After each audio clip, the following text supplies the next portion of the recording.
पाञ्चजन्य श्रीवाणीं गणेशाक्षरशोभिनीं चतुर्वेदमयीं वन्दे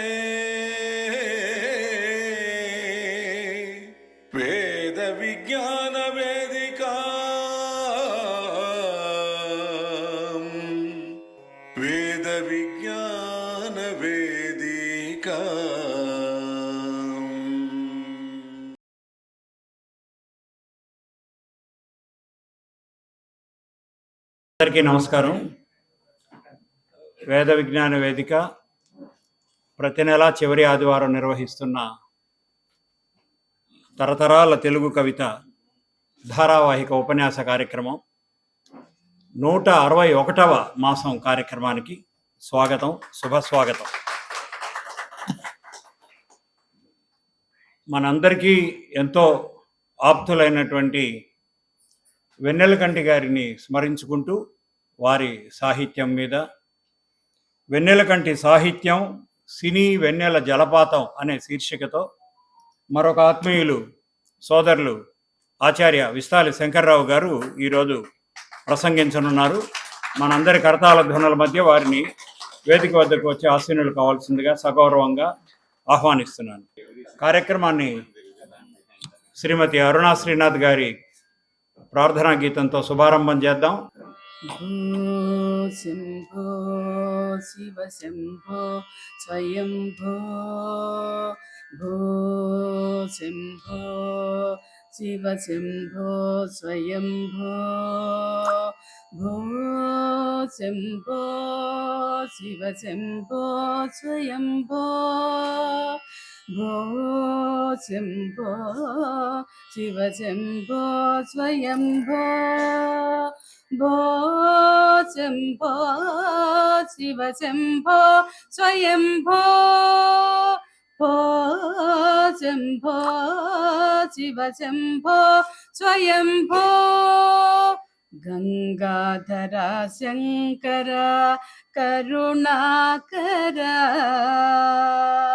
మామవ భవ సాగర కారక గంగాధర శంకర కరుణాకర మామవ భవ సాగర కారక భో శంభో శివ శంభో స్వయంభో భో శంభో శివ శంభో స్వయంభో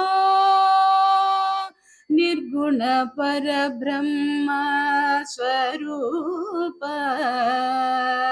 గమ గమ భూత ప్రపంచరహిత నిర్గుణ పరబ్రహ్మ స్వరూప గమ గమ భూత ప్రపంచరహిత నిజ గుహ నిజత నిజాంతనంత నిజ గుహ నిఖిత నిజాంతనంత ఆనంద అతిశయ అక్షయలింగ నిజ గుహ నిఖిత నిజాంతనంత ఆనంద అతిశయ అక్షయలింగ భో శంభో శివ శంభో స్వయంభో భో శంభో శివ శంభో స్వయంభో భో శంభో శివ శంభో స్వయంభో ధిమిత ధిమిత ధిమి ధిమి కిట కిటతో తోం తోం తరి కిట తో ధిమిత ధిమిత ధిమి ధిమి కిట కిటతో తోం తోం తరి కిట తో మతంగ ముని వర వందిత ఈశా మతంగ ముని వర వందిత ఈశా సర్వదిగంబర వేష్టిత వేశ मतंगमुनिवर वंदित ईसा सर्पदिगंबर वेष्टित वेश नित्य निरंजन नित्य नटेश मतंगमुनिवर वंदित ईसा सर्पदिगंबर वेष्टित वेश नित्य निरंजन नित्य नटेश ईश सर्वेश सर्वेश भो शंभो शिव शंभो स्वयंभो भो शंभो शिव शंभो स्वयंभो भो शंभो शिव शंभो स्वयंभो गंगाधरा शंकरा करुणाकरा मामव भवसागर कारक भो शंभो शिव शंभो स्वयंभो भो शंभो शिव शंभो स्वयंभो भो शंभो शिव शंभो स्वयंभो भो शंभो शिव शंभो स्वयंभो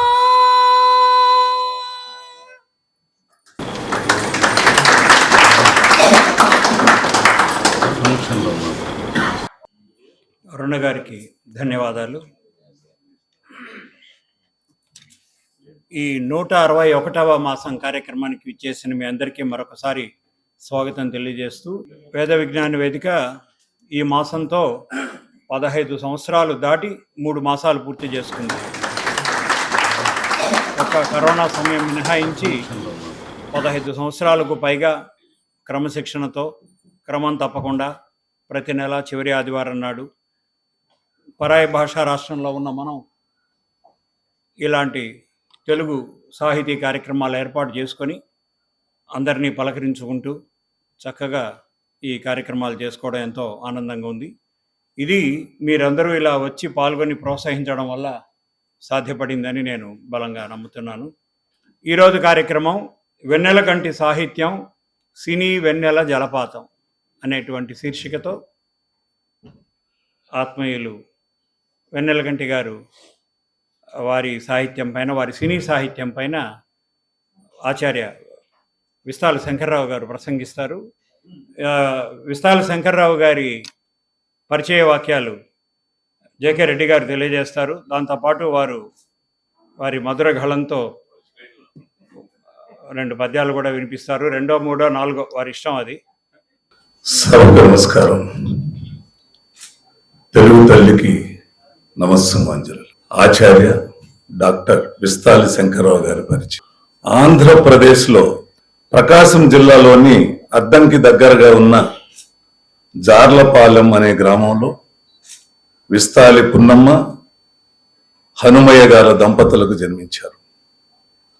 అద్దంకి ప్రభుత్వ బాలుర పాఠశాలలో ప్రాథమిక విద్యాభ్యాసం చేసి నరసరావుపేటలో ఎస్ఎస్ఎన్ కళాశాలలో బిఏ పట్టభద్రులై ఆపై MA Telugu, MPhil, PhD Hyderabad విశ్వవిద్యాలయం నుండి పొంది అంతటితో తృప్తి పడక మళ్ళీ ఎంఏ లింగ్విస్టిక్స్ అన్నామలై విశ్వవిద్యాలయంలో చేసి డీలిట్ పట్టాన్ని మద్రాసు విశ్వవిద్యాలయం నుండి చేపట్టి అంటే డబుల్ ఎంఏ డబుల్ డాక్టరేట్లను సాధించిన విద్యార్థి.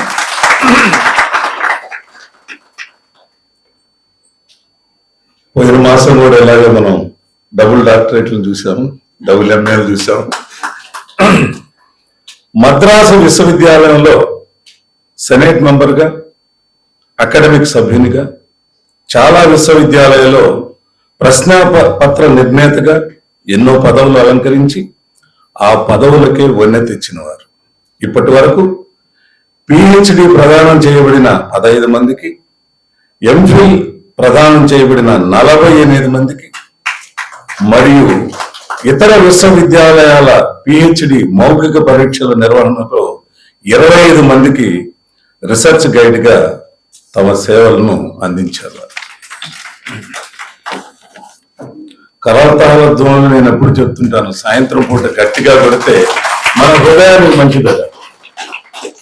మరి దాదాపుగా 17 సాహిత్య రచనలు, 5 సృజనాత్మక రచనలు, 14 వ్యాసాలు, 90 పరిశోధనా వ్యాసాలు రాసి ముద్రణా భాగ్యాన్ని కల్పించిన వారు. చెమట చుక్కనై పరిమళిస్తా అనే కవితా సంపుటిని మన వేద విజ్ఞాన వేదిక ద్వారా ముద్రించడం జరిగింది. జాతీయ అంతర్జాతీయ సదస్సుల్లో 20 కీలక ఉపన్యాసాలు చేశారు. 11 సదస్సులు తమ ఆధ్వర్యంలో నిర్వహించి, అంతేకాకుండా దాదాపు 150 జాతీయ అంతర్జాతీయ సదస్సుల్లో పాల్గొని తమ పత్రాలను సమర్పించారు. 40 సార్లు పైగా ఆకాశవాణిలో తమ గళాన్ని వినిపించారు, రచయితగాను గాయకుడిగాను. మరి అద్దంకి వారి జానపద కళాపీఠం పురస్కారం, నెల్లూరులో అబ్దుల్ కలాం పురస్కారం, చెన్నై వారిచే ఏవా పురస్కారం, ఒంగోలు వారిచే కళామిత్ర పురస్కారం, ఏపీ ఆంధ్రప్రదేశ్ ప్రభుత్వం నుండి పద్మభూషణ్ బోయి భీమన్న పురస్కారం, ఆంధ్రప్రదేశ్ తెలుగు పరిరక్షణ వేదిక కృష్ణా పురస్కారం, ఇలా చాలా పురస్కారాలను అందుకున్న మన విస్తాల శంకర్రావు గారు బాల్యం నుండే నాటకాలు, పాటలు, పద్యాలపై ఆసక్తిని పెంచుకున్నారు. ఇప్పుడు గజల్స్ పై కూడా మమకారాన్ని పెట్టుకుని చాలా పట్టును పెంచుకున్నారు. గత 5 సంవత్సరాలుగా మద్రాసు విశ్వవిద్యాలయం తెలుగు శాఖాధ్యక్షులుగా పనిచేస్తున్నారు. ఈనాడు మన వేద విజ్ఞాన వేదిక తరతరాల తెలుగు కవిత ఉపన్యాస ధారావాహికలో 161వ ప్రసంగం వెన్నెల కంటి సాహిత్యం, సినీ వెన్నెల జలపాతం అనే అంశంపై ప్రసంగించబోయే మంచి వక్త, గాయకుడు, పరిశోధకుడు, రచయిత, నిగర్వి, నిరాడంబరుడు, సాత్వికుడే డాక్టర్ ఆచార్య విస్తాలి శంకర్రావు గారిని సవినయంగా ఈ సభకు పరిచయం చేస్తున్నారు. మరి ఆనవాయితీ ప్రకారం ఒక 2 పద్యాలు. దుర్యోధనుడు, అర్జునుడు సైన్య సహాయం కోసం వెళ్ళినప్పుడు కృష్ణుడు పాడిన పద్యం ఒకటి, అర్జునుడు పాడిన పద్యం ఒకటి. ఆయుధముంధరింప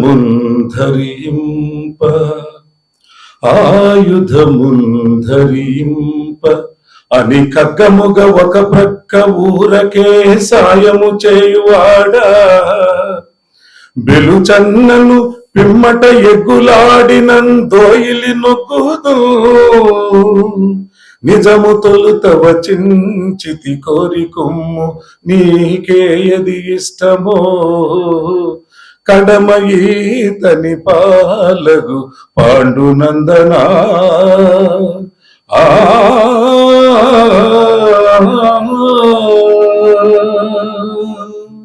మరి దీనికి అర్జునుడు, నందకుమారా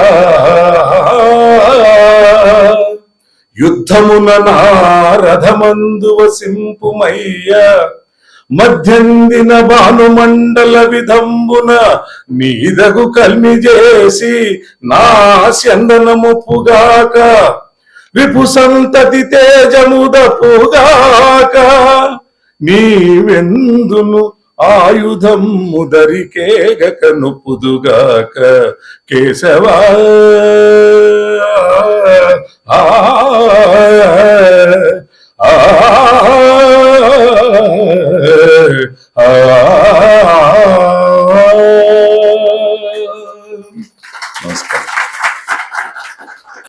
వక్తని సత్కరించుకొని వారికి పండిత సత్కారం గావించుకొని తర్వాత వెళ్దాం. ముందుకు రండి.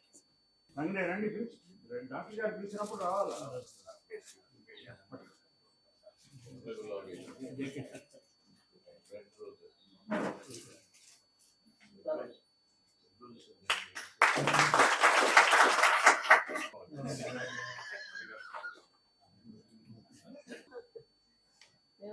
మా కాదమ్మా, మన.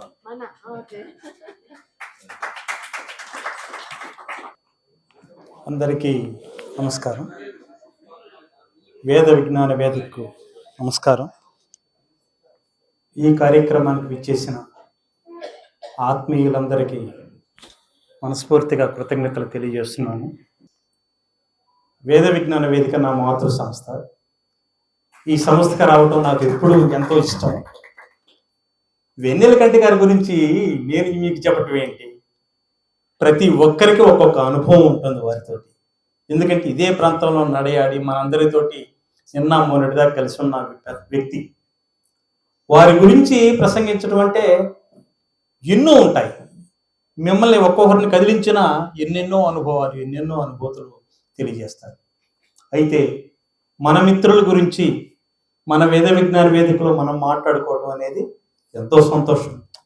మధు గారు అన్నప్పుడు ఏ అంశం మీద మాట్లాడతారంటే, ఏదో అంశం ఎందుకు సార్, మన మిత్రులు వెన్నెలకంటి గారి సాహిత్యం మీద మాట్లాడతానన్నాను.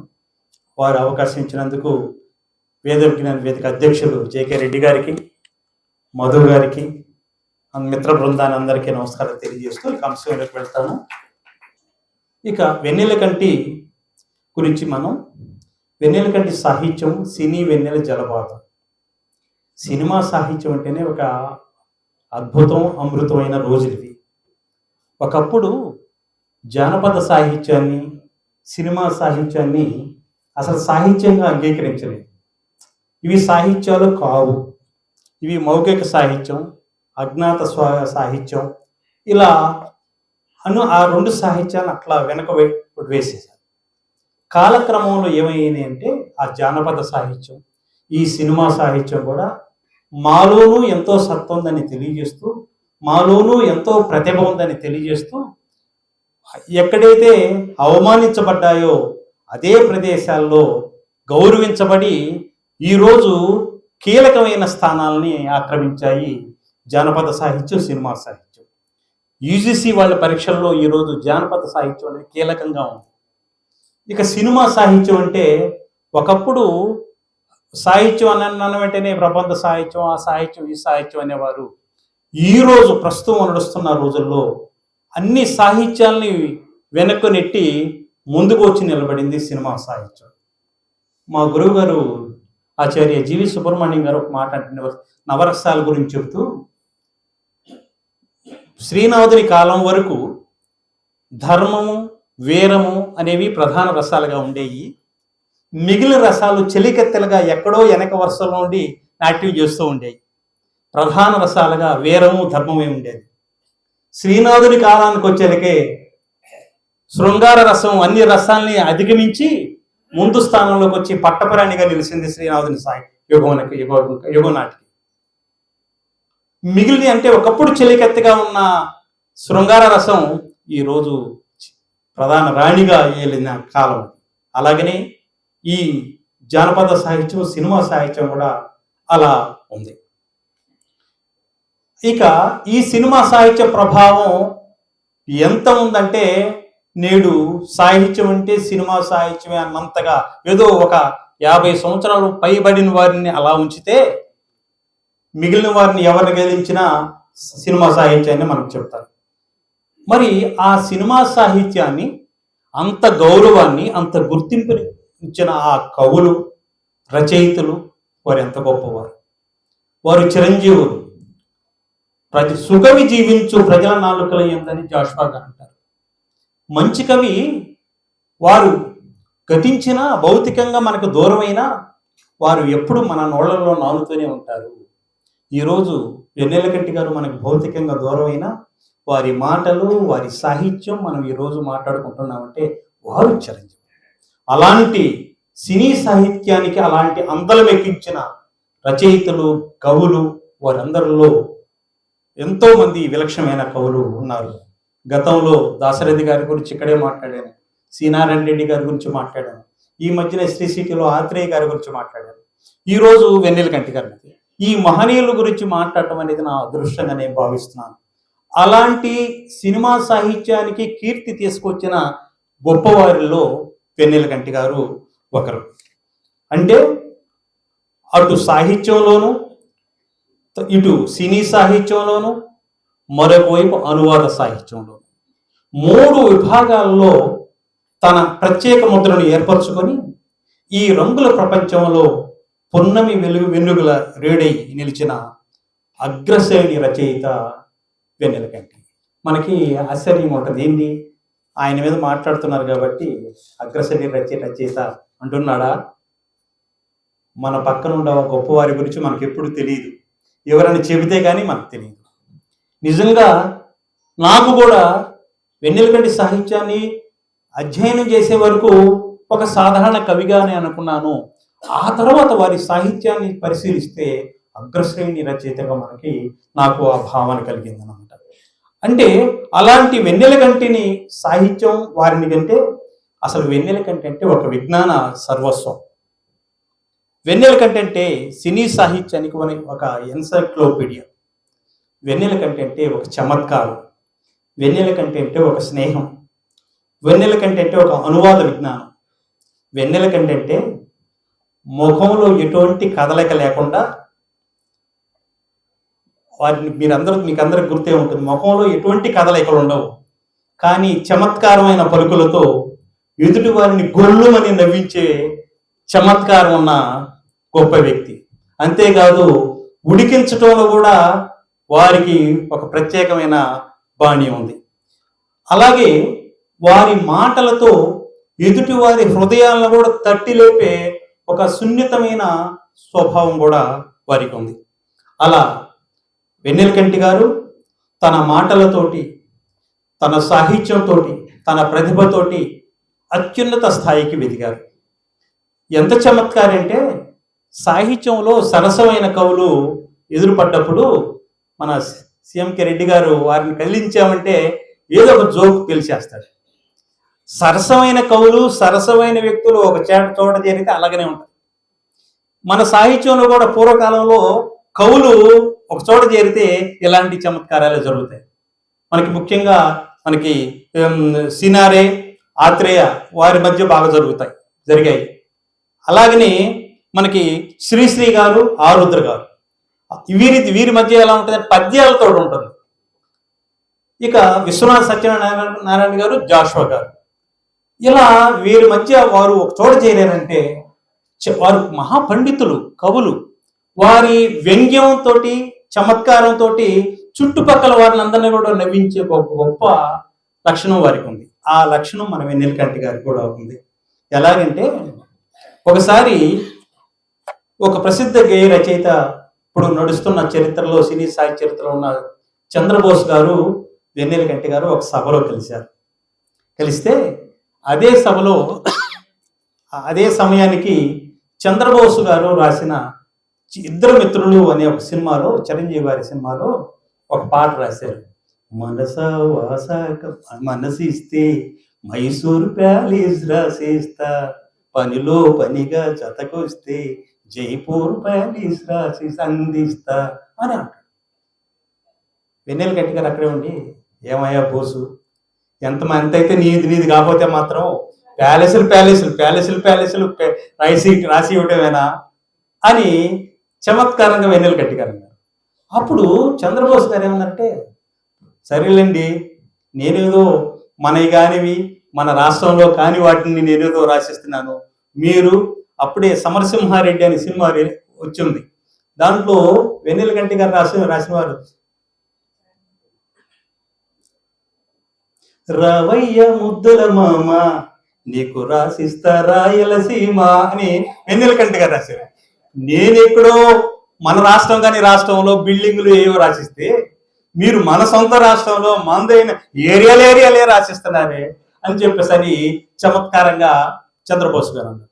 అంటే సరసమైన కవులు ఒక చోట చేరినప్పుడు వారి మధ్య ఈ సందర్భం విన్న ప్రతి ఒక్కరికి కూడా ఎంతో ఆనందం కలుగుతుంది, ఎంతో చమత్కారం ఉంటుంది. అది సరసమైన కవులకి వేసేవారు. ఇలాంటి గొప్ప కవి మన మధ్యనే ఉంటున్నవారు కాబట్టి మనకు తెలియదు. భువనచంద్ర గారు, వెన్నెలకంటి గారు, మన కాట్రగడ్డ ప్రసాద్ గారు, వీరు లెజెండ్స్ సినిమా ఫీల్డ్లో. వాళ్ళు బయట కనపడితే వారికి ఎంత గౌరవం ఎంత ఉంటుందో, కానీ ఇక్కడ ఎప్పుడు మన పక్కన మనం ఉంటుంటే మనం ఏదోలే అనుకుంటుంటాం. అలాగా ఈ వెన్నెలకంటి గారి సాహిత్యాన్ని మనం గమనించాలంటే వారి జీవితాన్ని పరిశీలించాలి. ప్రతి వ్యక్తి మీద వారి తల్లి కుటుంబం గురించి కానీ, వారి గ్రామం నాటి పరిస్థితులు కానీ, ఆ సమకాలీన సమాజం యొక్క స్థితిగతులు కానీ అన్ని కూడా వారి మీద ప్రభావం ఉంటుంది. దాన్ని బట్టే వారు ఎదుగుతుంటారు. వారి మాట కానీ, వారి చేత కానీ, వారి పనులు కానీ అన్నీ కూడా ఆ ప్రభావం ఉంటుంది. ఈ నేపథ్యంలో వెన్నెలకంటి గారి సాహిత్యాన్ని మనం గమనించాలంటే వారి జీవితం కొంచెంగా మనం పరిశీలించాలి. వెన్నెలకంటి గారు బహుముఖ ప్రజ్ఞాశాలి, అనేకమైన భాషలు తెలిసిన వ్యక్తి. అంతేకాకుండా తొలితరం సినీ కవులకు, మలితరం సినీ కవులకు ఒక సంధానకర్తగా ఉన్న వ్యక్తి. ఇక్కడ మనకి వేటూరు సుందరరామూర్తి, ఆత్రేయ గారు, సినారే గారు, ఇలా మనం మన పాత తరం వారిని మనం ఒకసారి అనుకుంటే వారి సాహిత్యం ఉండే తీరు, ఆ తరువాత వెన్నెలకంటి గారు, భువనచంద్ర గారు, ఇప్పుడు నడుస్తున్న వారిని చూస్తే వీరు రాసే సాహిత్యం, ఇంకా ఇప్పుడు ఊ అంటావా మామ, ఊహు అంటావా మామ అని నడుస్తున్న ఈ కాలం, ఇది మనకు గమనిస్తే ఏమవుతుంది, ఏం తెలుస్తుందంటే సమాజం మారుతున్న తీరు ఎలాంటిదో మనకు తెలుస్తుంది. సినిమా అనేది సమాజం మారుతున్న, ఇంతకుముందు బ్లాక్ అండ్ వైట్ నుంచి ఈస్ట్మన్ కలర్ నుంచి స్కోప్ నుంచి ఇప్పుడు మనం చూస్తున్న ఈ అద్భుత మాయాజాలంలో చూస్తే సమాజం అలా మారుతుందని అర్థం. ఒకప్పుడు విలువలు సంబంధించినటువంటి ఇప్పుడు విలువలు ఎక్కడ ఉన్నాయి? అదేవిధంగా ఇక్కడ సినిమాలు ప్రజలు అసలు విలువలు ఎవరు పాటిస్తున్నారు? సమాజంలో అసలు ఎక్కడున్నాయి? అది లేనప్పుడు సినిమాల్లో ఎందుకు ఉంటాయి అవి? సమాజంలో ఏముందో సినిమాలో అది ఒక వ్యాపారం. సినిమా అనేది ఒక వ్యాపారం. ప్రజల్ని రంజింపజేయటమే దాని యొక్క ఉద్దేశం. వారికి ఏం కావాలో అదే వారు అందిస్తారు. కాబట్టి రచయితలు కూడా అదే అందించాలి. ఇక్కడ మనకి ప్రాచీన పూర్వపు కవుల సాహిత్యాన్ని, వెన్నెలకంటి గారి సాహిత్యాన్ని చూస్తే కొంత వైవిధ్యం మనకి కనిపిస్తూ ఉంటుంది అన్నమాట. ఇలాగా మనం చూస్తే వెన్నెలకంటి గారి సాహిత్యం, సినీ సాహిత్యంలో ఒక నిరంతర శ్రామికుడిగా, సాహితీ ప్రియుడిగా ఎదిగిన వ్యక్తి. తన ఇంటి పేరునే తన పేరుగా మార్చుకొని నిండు పుండమి వెలుగులాగా వరి ప్రయాణించిన నిశ్శబ్ద ప్రయాణికుడు, నిరంతర అన్వేషకుడు వెన్నెలకంటి గారు. ఏమిటి ఇలాంటి పదాలు వెన్నెలకంటి మీద అంటే, వెన్నెలకంటి గారి గురించి మనకు తెలిసింది చాలా తక్కువ, తెలియంది చాలా ఎక్కువ. వీరి పూర్తి పేరు వెన్నెలకంటి రాజేశ్వర ప్రసాద్. వీరి తల్లిదండ్రులు శ్రీ వెన్నెలకంటి కోటేశ్వరరావు గారు, శ్రీమతి పద్మావతమ్మ గారు. ఈ దంపతులకు 1957 నవంబర్ 30వ తేదీన నెల్లూరులో జన్మించారు. వీరి విద్యాభ్యాసం, బాల్యం అంతా కూడా నెల్లూరులోనే జరిగింది. వెన్నెలకంటి గారికి చిన్నప్పటి నుంచి కూడా సాహిత్యం అంటే చాలా ఇష్టం. దానికి తోడు అదే అదృష్టం, మన చుట్టుపక్కల పరిసరాల ప్రభావం మన మీద ఎలా ఉంటుందని చెప్పుకోవడానికి వెన్నెలకంటి గారి ఇంటి పక్కనే నెల్లూరులో మనీ టాకీస్ అని ఒక టాకీస్ ఉండేది. ఇంతకుముందు ఇప్పుడంటే అన్ని ఏసీ హాల్ వచ్చినాయి కాబట్టి ఇప్పుడు మనకి తలుపులు తీయట్లేదు. ఇంతకుముందు అయితే సెకండ్ షో సినిమా వస్తే తలుపులన్నీ తీసేసేవాడు గాలి కోసం, చల్లటి గాలి కోసం. అప్పుడు మరి ఆ పాటలు, డైలాగ్, ఒక సినిమా ఒక వారం రోజులు ఆ థియేటర్లో ఆడిందంటే ఆ చుట్టుపక్కల జనాలకి ఆ పాటలు, ఆ డైలాగులు కంఠస్థం అయిపోతాయి విని విని విని విని విని.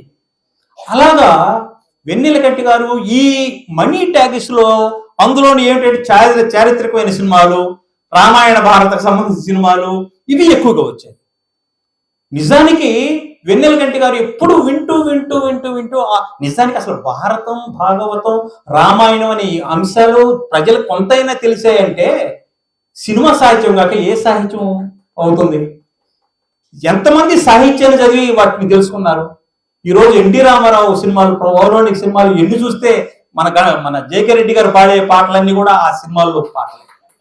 అంటే మన భారత రామాయణ భాగవతాలన్నింటినీ కూడా ఆ సినిమాలు నిక్షిప్తం చేసి ప్రజలకు అందించాయి. ఇక్కడ ఈ మనీ ట్యాక్స్ లో ఆడే ఈ సినిమాల ప్రభావం బాల్యంలో ఉన్న వెన్నెలకంటి గారి మీద బాగా పడింది. ఒక పదాన్ని కానీ, ఒక పాటని కానీ, ఒక వాక్యాన్ని కానీ పదే పదే పదే పదే మనం వింటూ ఉంటే అది మన మనసులోకి ఎక్కుతుంది, హృదయంలోకి ఎక్కుతుంది, మనలో శాశ్వతంగా నిలిచిపోతుంది. ఇలా వెన్నెలకంటి గారికి ఈ సినిమాల ప్రభావం, ఆ సాహిత్య ప్రభావం మరింతగా వారిలోకి వినిగిపోయింది. వారి బాల్య స్నేహితుల్లా కలిపోయింది. అదేవిధంగా వారి అమ్మగారు పద్మావతమ్మ గారు స్తోత్రాలు పాడేవారు పూజ చేసుకుంటూ. మరి మన కొన్ని కుటుంబాల్లో పూజలు చేసుకోవటం, పారాయణం చేయటం, స్తోత్రాలు పాడటం, ఇటువంటి సంప్రదాయం ఉంటుంది. ఆ ఇంట్లో ఉన్న పిల్లలు పదే పదే పదే పదే వాటిని విన్నందువల్ల వీరికి అలవోకగా అవి నోటికి వస్తాయి. ఇలా ఒకవైపు ఆ మనీ ట్యాక్స్ ప్రభావం, మరొక వైపు పద్మావతమ్మ గారి ప్రభావం, ఈ రెండు బాల్యంలో వెన్నెలకంటి గారి మీద బలంగా పడ్డాయి. కాలేజీ చదువుకునే రోజుల్లోనే వెన్నెలకంటి గారు కవిత్వం రాయటం మొదలుపెట్టారు. 11వ ఏటనే రాయటం మొదలు పెడితే వారి స్నేహితులు గిరీశం అని ఆయన ఒక ఆయన ఉన్నారు నెల్లూరులోని. ఆ గిరీశం అని ఆయన మంచి సంగీత స్పృహ కలిగిన వారు. వెన్నెలకంటి పాట రాయడం, ఆయన ట్యూన్ కట్టడం, ఇలా వారి ప్రయాణం చక్కగా అలా సంగీత సాహిత్యాలకు జోడుగుర్రాలుగా వారిద్దరూ పయనించారనమాట.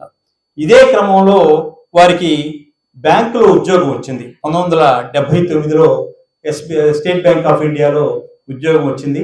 ఉద్యోగం వచ్చిన చంద్రగిరిలో వారు మొదటిసారిగా ఉద్యోగం చేరారు. అక్కడి నుంచి 1979 నుంచి 1992 దాకా బ్యాంకులో ఉద్యోగం చేశారు. చేస్తున్నా సరే జేకే రెడ్డి గారిని ఆయన వృత్తి వేరు, ఎంత వద్దన్నా ఆయన పాటలు పాడుతూనే ఉంటారు. ఎందుకంటే అది వారి లక్షణం, వారికి ఇష్టం. అన్నా కూడా పాడతారు. ఎందుకంటే వారికి ఇష్టమైన రంగం అది. మీ ఇక్కడ వద్దంటే ఇంట్లోనే పాడుకుంటారు. అది వారికి ఇష్టమైన రంగం. వెన్నెలకంటి గారికి సాహిత్యం అంటే ఇష్టం. ఆ సాహిత్యాన్ని బాగా అవగాహన చేసుకుని బాల్యంలోనే నాటకాలు రాస్తూ, ఇప్పుడంటే నాటకాలు, ఒకప్పుడు సినిమా రంగంలో వెలిగిన గొప్ప గొప్ప వాళ్ళందరూ కూడా నాటక రంగాల నుంచి వచ్చిన వారే. నాటకాల ప్రభావం సమాజం మీద చాలా ఎక్కువ ఉంటుంది. వెన్నెలకంటి గారు కూడా అనేక రచనలు చేశారు. చేస్తూ వారి సాహిత్యంలో 11వ ఏట నుంచి మొదలుపెట్టిన వారి రచనలు మనం గమనిస్తే భక్త దుఃఖ నాశ పార్వతీశ అనే ఒక శతకం, శ్రీరామచంద్ర శతకం అనే ఒక శతకం, లలిత శతకం, ఉషోదయం ఆపలేవు, వెన్నెల జల్లు, ధనుష్టాంకారం, ఈ చరిత్ర ఏసిరాతో, ఎవ్వనిచే జనించు, దర్పణం, ఎత్ర నార్యంతో పూజ్యంతే, ఇలాంటి అనేక రచనలు చేశారు. సినిమా కవి కాకుండానే ఈ రచనల గురించి మనందరికీ తెలియదు. అంటే స్వతహాగా వారికి సాహిత్యం అంటే, తర్వాత సినిమా కవిగా మారాడు, సాహిత్యం మీద మంచి పట్టున్న వ్యక్తి. ఇలాంటి వ్యక్తి నెల్లూరులో బాగా నెల్లూరు అంటే మనకి తెనాలి ఒకటి, నెల్లూరు ఒకటి, ఈ కళలకు బాగా ప్రసిద్ధి చెందింది. నెల్లూరు టౌన్ హాల్లో ఎప్పుడు ఏదో ఒక పోటీలో, ఏదో ఒక నా ప్రదర్శనలో జరుగుతూనే ఉంటాయి. అక్కడ ఈ నెల్లూరు ప్రాంతంలో ఉన్నందు వలన వీరు రాసిన నాటకాలు ఆ టౌన్ హాల్లో ఎప్పుడు ప్రదర్శింపు చేస్తూ ఉండేవారు. అక్కడ వారి నాటకాలకి యజ్ఞవర్జుల కామేశ్వరరావు అని ఆయన డైరెక్షన్ చేస్తూ వారి నాటకాలని వేస్తూ ఉండేవారు అనమాట. ఈ కామేశ్వరరావు గారికి వెన్నెలకంటి గారి రచనా శైలి మీద మంచి నమ్మకం, మంచి ప్రభావం ఉంది. వీరు ఎస్పి బాలసుబ్రహ్మణ్యం గారికి బాగా స్నేహితులు కాబట్టి వీరి సాహిత్యం మీద మనకు కూడా ఎవరన్నా మంచివారు తోడైతే వారిని ప్రోత్సహిస్తుంటాం. కామేశ్వరరావు గారు ఎస్వి బాలసుబ్రహ్మణ్యం చెప్పి, ఈ కుర్రాన్ని ఒకసారి చూడు, మంచి సాహిత్యం రాస్తాడు, మంచివాడు అంటే, సరే ఒకసారి వచ్చి కలవమని చెప్పు, మద్రాసుకు వచ్చి నన్ను కలవమని చెప్పేసి అంటే వెన్నెలకంటి గారు మద్రాసుకు రావటం, ఎస్పి బాలసుబ్రహ్మణ్యం కలవటం, తర్వాత ఇక్కడ మంచి సాహిత్యాన్ని చూశారు బాలసుబ్రహ్మణ్యం గారు, నచ్చింది. అందులోనూ నెల్లూరు వారికి కొంచెం ఫీలింగ్ ఎక్కువేనని నాకు అనిపిస్తుంది. మా నెల్లూరు అని చెప్పేసరి ఇక్కడ బాలసుబ్రహ్మణ్యం గారి మీద ఆ ప్రభావం కొంచెం బాగానే పడినట్టుంది వెన్నెలకంటి గారి మీద. వెన్నెలకంటికి సాహిత్యం గొప్పగా ఉంది, అందులోనూ మన ప్రాంతం వాడు అని తీసుకొచ్చి చక్రవర్తి గారికి పరిచయం చేశారు. పరిచయం చేసి ఇక్కడ తేలుతుందిరా నీ భవిష్యత్తు ఏంటో అని చెప్పాడు. చక్రవర్తి దగ్గర తీసుకుపోయారు. చక్రవర్తి గారికి వేటూరికి మంచి అనుబంధం ఉంది. ఈ కుర్రాడు బాగా రాస్తున్నాడు, ఇతన్ని మరి నువ్వేదో కొంచెం సహాయం చేస్తే పైకి వస్తాడంటే వీళ్ళు బావా అనుకుంటారు, చక్రవర్తి గారు అని ఎస్పి బాలసుబ్రహ్మణ్యం గారు. బావా ఈ కుర్రాడిని ఒకసారి చూడు అంటే, ఏమరా నాకు వేటూరి గారికి పెట్టాలనుకుంటున్నావా, ఫిట్టింగ్ పెట్టాలనుకుంటున్నావా అంటే, లేదు వేటూరి గారు కూడా వెన్నెలకంటి గారి సాహిత్యం చూశారు, మంచి సాహిత్యం రాస్తున్నాడు, పైకి వస్తాడన్నారు, మీరు సహాయం చేస్తే పైకి వస్తారంటే, సరే చూద్దాంలే పో అన్నారు. సరిపోతే సరే వాళ్ళు వెళ్తూ ఉన్నారు బయటికి. బాలసుబ్రహ్మణ్యం గారు, వెన్నెలకంటి గారు, వారి చక్రవర్తి గారి మేనేజర్ వచ్చి, బాలు గారు కొంచెం ఒక నిమిషం ఆగండి రమ్మంటున్నారు సార్ అంటే వెళ్ళారు. సరేరా నువ్వు చెప్పావు కదా రేపు కుర్రోని రమ్మను రేపు చూద్దామని చెప్పేసి అని అన్నారు. ఏవిఎం స్టూడియోలో పై బిల్డింగ్లో బాలు గారి రికార్డింగ్ జరుగుతుంది, కింద చక్రవర్తి గారి దాంట్లో ఆడిషన్ ఇవన్నీ కూడా జరుగుతున్నాయి. బాలు గారు చెప్తున్నాడు, రే జాగ్రత్త, నేనేదో కవినని చెప్పిన వెంటనే రాయమని వెంటనే ఏది పెడితే అది కవిత్వాలు రాయబాకు. ఆ ఇచ్చిన ట్యూను క్లాసా మాసా ఏమిటో తెలుసుకొని జాగ్రత్తగా రాయి అని చెప్పేసి అని వెళ్ళి అక్కడ ఏం జరిగిందో మరలా వచ్చి నాకు చెప్పు అని చెప్పేసి అని బాలు గారి శ్రద్ధ తీసుకున్నారు. వెన్నెలగంటి గారు వెళ్ళారు. అప్పుడే చక్రవర్తి దగ్గర కీరవాణి గారు, మనో గారు వీళ్ళందరూ చేరున్నారు. ఒక ట్యూన్ ఇచ్చారు మన వెన్నెలగంటి గారికి. ఈ ట్యూన్ రాయమని చెప్పి చక్రవర్తి గారు సిగరెట్ కాల్చుకోవడానికి ఆ చెట్టు కిందకి వెళ్ళాడు. వెళ్తే వెంటనే రాసిస్తాడు వెన్నెలగంటి గారు. మను గారు ఆడికి వస్తే అయిపోయింది సార్, పల్లవి రాశాను సార్. ఏమరా నువ్వు ఇచ్చి 10 నిమిషాలు కావట్లేదు పల్లవి రాసావన్నా, తీసుకెళ్ళి చక్రవర్తి గారికి పల్లవి అయిపోయింది సార్. అరే నన్ను సిగరెట్ అన్న తాగనేంట్రా, ఎవడో రాక్షసులాగా ఉన్నాడు ఏమరా, అప్పుడు ఇంత నేను సిగరెట్ కూడా పూర్తి కాకముందే రాశాడు అని అన్నారు. ఇలా సాహిత్యం చూసిన తర్వాత అద్భుతమైన సాహిత్యం, చాలా గొప్పగా రాసేవయ్యా అని చెప్పి వాడు చేసిన మంచి పని ఇదొక మంచి పని. ఎవడు ఆ బాలసుబ్రహ్మణ్యం అంటే వాడు బావ అనుకుంటారు కదా, వాడు చేసిన మంచి పనులు ఏంటంటే నిన్ను నాకు పరిచయం చేయటం అనేది చాలా మంచి పని అని చక్రవర్తి గారే, ఏం పేరు నీ పేరు అంటే వెన్నెలకంటి రాజేశ్వర ప్రసాద్ అంటే ఇక నుంచి నువ్వు వెన్నెలకంటి అని పేరు పెట్టుకొని వెన్నెలకంటి గారికి తన ఇంటి పేరుని వెన్నెలకంటి చక్రవర్తి గారే పెట్టారనమాట.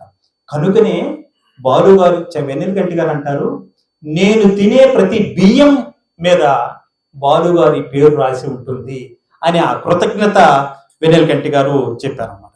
ఇలా సినీ రంగంలో ప్రవేశించిన తర్వాత ఉద్యోగం చేసుకుంటున్నాడు, అప్పుడప్పుడు వస్తున్నాడు పోతున్నాడు, ఇక లాభం లేదు. సినీ రంగంలో ఉన్న తర్వాత ఉద్యోగాలు చేయటం కుదరదని మానివేశారు. ఇదే సందర్భంలో 1986 సంవత్సరంలో నటుడు, నిర్మాత, దర్శకులు ఎం ప్రభాకర్ రెడ్డి ఆయన ప్రోత్సాహంతో శ్రీరామచంద్రుడు అనే సినిమాలో వెన్నెలగంటి గారికి మొట్టమొదటి పాట రాసే అవకాశం వచ్చింది. అది చిన్ని చిన్ని కన్నయ్యకు వెన్నెల చోల అనే ఒక పాట. దానికి సంగీతం సత్యం గారు సమకూరిస్తే చిత్ర గారు, సుశీల గారు ఇద్దరు ఆ పాటను పాడారు. ఆ తర్వాత బాలు గారి ప్రోత్సాహంతో ఇక వెనక్కి తిరిగే అవకాశం లేకుండా అద్భుతమైన సుదీర్ఘమైన ప్రయాణాన్ని కొనసాగించారు. ఇలా సినీ రంగంలోకి ప్రవేశించిన తర్వాత బాలు గారి ప్రోత్సాహంతో అనువాద విజ్ఞానాన్ని కూడా, అనువాద సాహిత్యంలో కూడా ప్రవేశించడం, అనువాద సాహిత్యంలో కూడా మంచి ప్రతిభ కలిగి ఉంటాం. ఇలా వారు చూస్తే ఒకవైపు స్ట్రైట్ చిత్రాలు అంటే నేరుగా తీసే చిత్రాలని రాస్తూ, మరొకటి ఎంవి రావు గారి ప్రోత్సాహంతో అనువాద సినిమాలకు కూడా ఆ మెలకువలు నేర్చుకొని అనువాదకుడుగా ప్రాచుర్యం పొందారు వెన్నెలగంటి గారు. అనువాదకుడుగా రాసిన మొట్టమొదటి సినిమా ఏంటంటే 1988లో నాయకుడు అనే చిత్రం ద్వారా వీరు అనువాద రచయితగా అనువాద సాహిత్యంలోకి ప్రవేశించారన్నమాట. ఇలా చూస్తే కమల్ హాసన్ గారి సినిమాలు తమిళ్లో తీస్తే ఆ సినిమాలు తెలుగులోకి డబ్ అయ్యే ప్రతి సినిమాని వెన్నెలగంటి గారే దాన్ని తెలుగులోకి అనిపించారు. ఇలా చూస్తే మన వెన్నెలగంటి గారు స్ట్రైట్ చిత్రాలు, అనువాద చిత్రాలు, గీతాలతో కలిపిస్తే మొత్తం 3000 పాటలు రాశారు. సినిమాలు 300 సినిమాలకు రాశారు. ఇది వారి సాహిత్యం యొక్క పరిధి. 3000 పాటలు మనకేదో తెలియదు కానీ వెన్నెలగంటి గారు 3000 పాటలు రాయటం అంటే పెద్ద పెద్ద వాళ్ళు కూడా ఆత్రేయ గారికి కూడా ఇవ్వని పాటలు అంటే అన్ని పాటలు రాసిన వ్యక్తి. ఇలా ఒకవైపు సాహిత్యంలోనూ, మరోవైపు సినీ సాహిత్యంలోనూ, ఇంకోవైపు అనువాద సాహిత్యంలోనూ తనైన ప్రతిభతో ముందుకు సాగి ఒక మంచి గొప్ప సాహితీవేత్తగా వారు ఉన్నారు. వారి ఇందాక ఒక మిత్రులు అన్నారు, వారి అనువాదంలో గొప్ప పండితులు గొప్ప సినిమాలు రాశారు. నిజమే. ఆ సినిమాలు మనం చూస్తే నాయకుడు, police rowdy, Bhasha, Premalayam, Preminchi Pelladutha, Bhamane Satyabhamane, Tenali, Panchatantram, Dasavatharam, Vishwaroopam, Jurassic Park, James Bond series, ఇలా కొన్ని 100 సీరియళ్లకు 1000 ఎపిసోడ్లు రాసేసారు. ఇలాంటి అద్భుతమైన రచయితగా మనకి ఆవిష్కరించబడుతున్నారు. కనుకనే వీరి ప్రతిభకు గుర్తించి అనేక సంస్థలు అనేక పురస్కారాలు వీరికి అందించాయి. బెజవాడి గోపాలరెడ్డి గారి పురస్కారం నెల్లూరు వారిచే వచ్చారు. అదేవిధంగా మరువూరు కోదండరామరెడ్డి గారి పురస్కారం నెల్లూరు వారితోనూ, రాజగోపాల్ రెడ్డి గారి పురస్కారం నెల్లూరు వారితోనూ, శ్రీశ్రీ జయంతి పురస్కారం హైదరాబాద్ వారితోనూ, ఆచార్య ఆత్రేయ పురస్కారం 3 సార్లు వెంకటగిరి వారితోనూ, సముద్రాల రాఘవాచార్య సినీ పురస్కారం హైదరాబాద్ వారితోనూ, పింగళ నాగేంద్రరావు గారి పురస్కారం మహా టీవీ వారితోనూ, వేటూరి సుందరరామూర్తి గారి పురస్కారం హైదరాబాద్ లో 2 సార్లు తీసుకున్నారు. జీవిత సాఫల్య పురస్కారం తెలుగు శాఖ మద్రాసు విశ్వవిద్యాలయం, ఎస్వి బాలసుబ్రహ్మణ్యం పురస్కారం నెల్లూరు, 1996 సంవత్సరం నంది పురస్కారం తీసుకున్నారు. అది శ్రీకృష్ణ విజయం అనే సినిమాకి వారు రాసిన బళి బళి ఏమి భాగ్యము అనే ఈ పాటకి వచ్చింది. అలాగనే 2000 సంవత్సరంలో ఆంధ్రప్రదేశ్ ప్రభుత్వం నుంచి నంది పురస్కారాన్ని కూడా రాఘవయ్య గారి అబ్బాయి అనే సినిమాలో బుద్ధ భూమి రుద్రభూమిగా అయ్యిందనే ఒక సినిమాకి వారు పురస్కారాలు అందుకున్నారు. మరి ఇన్ని పురస్కారాలు, ఇంత సాహిత్య ప్రతిభ ఉన్న వీరి వ్యక్తిత్వం కూడా ఎంతో గొప్పది. ఎలాగంటే స్నేహితులతో సరదాగా తిరగటం అనేది వీరికి చాలా ఇష్టం. అదేవిధంగా స్నేహితులతోటి సరదాగా ఉంటూ ఈ మన భువనచంద్ర గారితోటి వారి సహాధ్యాయి వారితోటి ఉన్న అనుబంధం ఎంతో గొప్పది. మన బుల్లెబ్బాయి అంటూ భువనచంద్ర గారు ఎంతో ప్రేమగా పిలిస్తే అన్నయ్య అన్నయ్య అంటూ వెన్నెలకంటి వారి ఇద్దరు అనుబంధం రామలక్ష్మణుల అనుబంధంగా ఉంటుందన్నమాట. ఇలా వెన్నెలకంటి గారిలో మరొక ప్రత్యేకత ఏంటంటే మన నగరంలో, చెన్నై నగరంలో ఎక్కడ సాహితీ కార్యక్రమం జరిగినా పిలువైనా సరే వచ్చి వెనక వైపు కూర్చొని వినే గొప్ప లక్షణం వారికి ఉందన్నమాట. అదేవిధంగా వారు సినిమా సాహిత్యానికి ఎన్సైక్లోపీడియా అని మనం అనుకున్నాం. సినిమా సాహిత్యానికి సంబంధించిన లోతైన విషయాలు వారికి తెలుసు. అందుకనే వారు ఆ శ్రమను గుర్తించి వారి మిత్రులు ఏమంటారంటే వెన్నెలకంటి గారిని గడ్డం లేని ఋషి మన వెన్నెలకంటి గారు అంటారనమాట. అలాగనే నెల్లూరులోని నాగభైరవ సాహితీ పీఠంలోను, అదేవిధంగా మా అమరజీవి పొట్టి శ్రీరాములు స్మారక నిర్వాహక కమిటీ సభ్యులుగాను, అదేవిధంగా వేదిక అనే ఒక సంస్థ నిర్వహించి అనేక కార్యక్రమాలు చేయటంలోను ఇలా వారు బహుముఖ ప్రజ్ఞ పాఠవాలు ప్రదర్శించారు. అదేవిధంగా డబ్బింగ్ చిత్రాల్లో కూడా అద్భుతమైన ప్రతిభను వారు కనబరిచి డబ్బింగ్ కింగ్ అనే బిరుదు కూడా, ఆలాపన అనేవారు డబ్బింగ్ కింగ్ అనే బిరుదుని వారికి అందించారు. ఇలా సాహిత్యంలోను, సినిమా సాహిత్యంలోను, అనువాద సాహిత్యంలోను వెన్నెలకంటి గారి సాహిత్యం విశిష్టంగా నిలిచి ఎందరినో ఆకర్షించింది. ఎలాగంటే వెన్నెలకంటి గారు సాహితీవేత్త, ఒకేసారి సినిమా కవి కాదు, వ్యాకరణ పరిజ్ఞానం ఉన్న వ్యక్తి, సాహిత్యపు లోతులు తెలిసిన వ్యక్తి. కాబట్టి రాసేది సినిమా పాట అయినా సరే ఆ పాటలో వారి యొక్క పాండిత్యాన్ని మొత్తం కూడా రంగరించి ఉంటారు. కనుకనే వెన్నెలకంటి గారి పాటలు మనం గమనించండి, వారి పదప్రయోగాలు కానీ, వ్యాకరణ అంశాలు కానీ, తర్వాత అలంకారాలకు సంబంధించిన అంశాలు ఇవన్నీ కూడా నిండి ఉంటాయి. అదేవిధంగా భారత రామాయణ భాగవతాలు వీటికి సంబంధించిన సందర్భాలు వచ్చినప్పుడు సినిమా కవులు అనుకుంటాం కానీ వారి కలం ఎన్ని రకాలుగా పదును ఉంటుందో ఆ సందర్భం వస్తే ఆ కవులు ప్రదర్శిస్తారు. సరైన సందర్భం వచ్చినప్పుడు వెన్నెలకంటి గారు వారి ఈ విజ్ఞానాన్నంతా కూడా వారి సాహిత్యంలో పొందుపరిచారనమాట. ఇలా వారి సినిమా సాహిత్యంలో 40 సంవత్సరాల పాటు ఉన్నారు. వారి తదనంతరం వారి పిల్లలు కూడా అదే రంగంలో పయనించారు. వారి కుటుంబం యొక్క ప్రోత్సాహం వెన్నెలకంటి గారి మీద ఎంతో ఉంది కాబట్టి వారు ఆ స్థాయికి చేరుకున్నారు. వారి శ్రీమతి గారు ప్రమేల గారు, అదేవిధంగా వారిద్దరు కుమారులు శశంక వెన్నెలకంటి గారు, రాకేంద్ర మౌళి గారు, వీరు కూడా తండ్రి యొక్క బాటలోనే సినిమా రంగంలోనే వారు వారసత్వంగా కొనసాగుతూ దిగ్విజయంగా ముందుకు వెళ్తున్నారు. శశాంక వెన్నెలకంటి చిత్ర రచయితగా ఉంటే రాకేంద్ర మౌళి సినీ రచయితగాను, గాయకుడుగాను, నటుడుగాను ఎంతో ప్రసిద్ధి చెందాడు అనమాట. ఇలాంటి ప్రభావంతో సినిమా సాహిత్యం వచ్చింది. కనుక ఈ నేపథ్యంలో మనం వెన్నెలకంటి గారి సినిమా సాహిత్యాన్ని మనం గమనిస్తే కొన్ని పాటల ద్వారా మనకు పాట సినిమా సాహిత్యం ఎలా ఉంటుందంటే ఒక పల్లవి, చరణం, 2 చరణాలు ఉంటాయి. ఆ వాటిలోనే ప్రతి అక్షరం ఎంతో జాగ్రత్తగా వేయాలి. మనం కావ్యాలు రాస్తామంటే కుదరదు. కాబట్టి లోతైన పరిజ్ఞానం ఉండాలి. అలా ఉన్నప్పుడే ఆ గేయం సంతోషాన్ని కలిగిస్తుంది, బాధను కలిగిస్తుంది, ఏడిపిస్తుంది, జ్ఞాపకంగా మిగిలిపోతుంది, మేలుకొలుపు అవుతుంది, జోలబాడుతుంది, నేస్తం అవుతుంది, గమ్యాన్ని చూపుతుంది, కలలు గనేలా చేస్తుంది, నీలో నాలో ఉన్న ప్రతిభను కూడా వెలుగు తీసేలా మనకి చూస్తుంది. సినిమా గేయాలు జానపద గేయాలుగా మనం వాడుకునేంత స్థితికి ఎదిగాయి అన్నమాట. ఇలా రాయాలంటే మంచి సంగీత దర్శకులతో పాటు మంచి గీత రచయితలు మనకి ఉంటే అప్పుడు అద్భుతమైన సాహిత్యం మనకు వస్తుంది. వెన్నెలకంటి గారి సాహిత్యం కూడా అలాంటి అద్భుతమైన సాహిత్యం మనకి ఉంది. వాటిలో వారి మొదటి పాట మనం శ్రీరామచంద్రుడు అనే సినిమాలో మనం అనుకున్నాం, చిన్ని చిన్ని కన్నయ్య అనే పాట. ఈ పాట మనకి జోల పాట. మనకి అన్న వెంటనే మనకి తెలుగు వారికి జోల పాటలు తక్కువే కాదు. జో అచ్యుతానంద జో జో ముకుంద, అదేవిధంగా లాలి లాలి లాలి లాలి చందమామరావి చవిల్లి రావే, ఇంకా తల్లులు అడిగితే ఎన్ని పాటలు పాడతారు. ఎందుకంటే వారి బిడ్డలకి అలాంటి సాహిత్యం మనకి ఎంతో ఉంది. వెన్నెలకంటి గారికి వచ్చిన మొట్టమొదటి అవకాశం జోలపాట. ఈ జోలపాటని ఎంత అద్భుతంగా రాశారంటే, చిన్ని చిన్ని కన్నయ్యకు వెన్నెల జోల సిరివై మా ఇంట వెలిసిన వేళ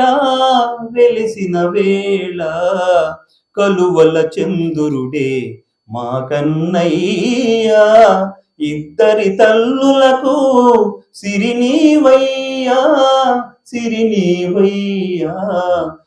చిన్ని చిన్ని కన్నయ్యకు వెన్నెల జోల.